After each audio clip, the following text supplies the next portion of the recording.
In this short tutorial, I will show you how to check the hotspot password on your Samsung device.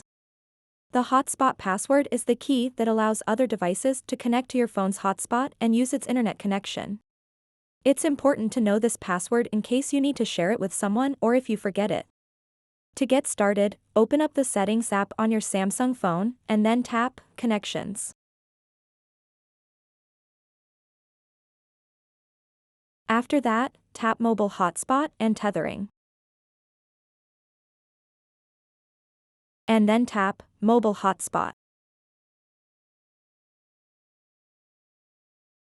Now you'll see details about your mobile hotspot, such as your network name, password, and band. You can tap Configure to edit any of these details. And this is your mobile hotspot password on your Samsung device.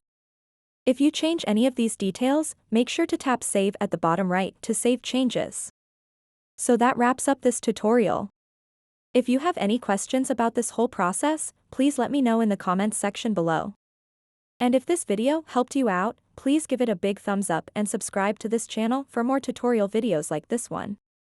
Thank you so much for watching and have a good day.